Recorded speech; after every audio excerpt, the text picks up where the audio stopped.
Last time on D&D.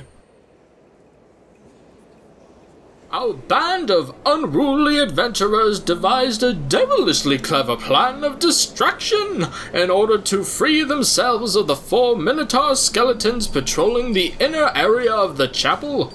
In a flash, Dormu swooped in, getting the attention of 2 Minotaurs. He then flew to the back of the chapel to gather the others and pulled this plan off with but a single scratch.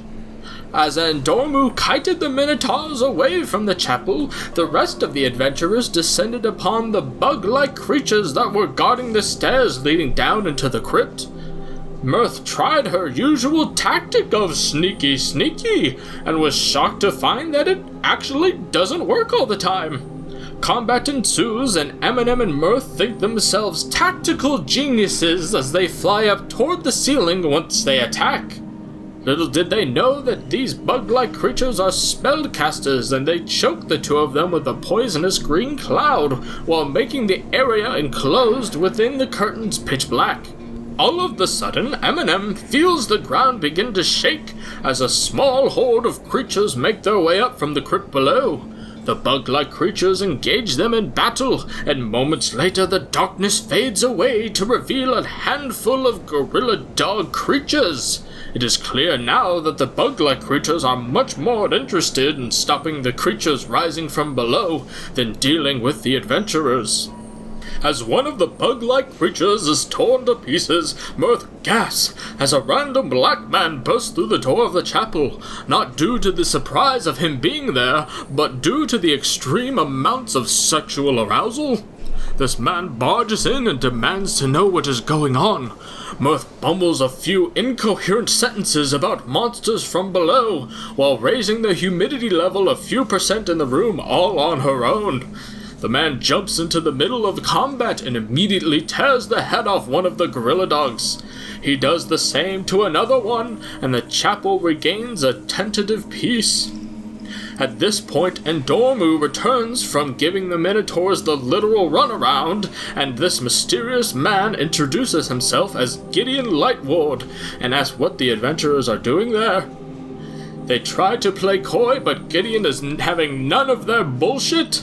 They finally decide to tell him the truth of their mission and explain they need access to the crypt. Gideon recalls Ravengard and his men going into the crypt, but never returning, and explains that the crypt contains a portal that is being used to channel demons into the city. The adventurers make their way into the crypt and come upon a set of human footprints that most likely belong to Ravengard and his men.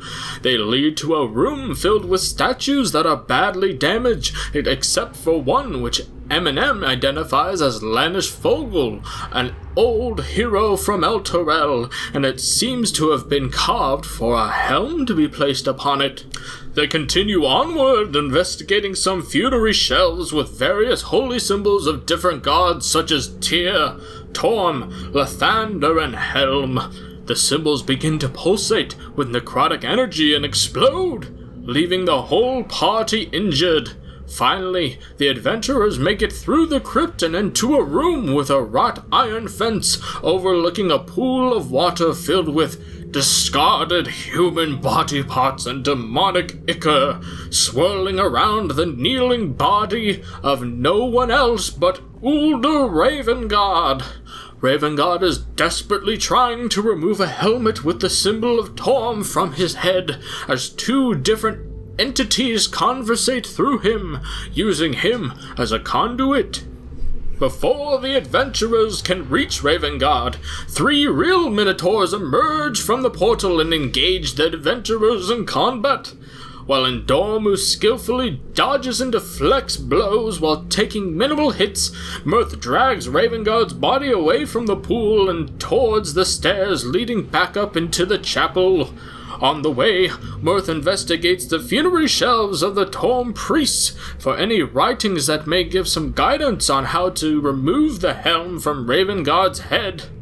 A few habeas corpus, hypnotic patterns, and fireballs later, the Minotaurs are defeated and the adventurers gather themselves for whatever will come next.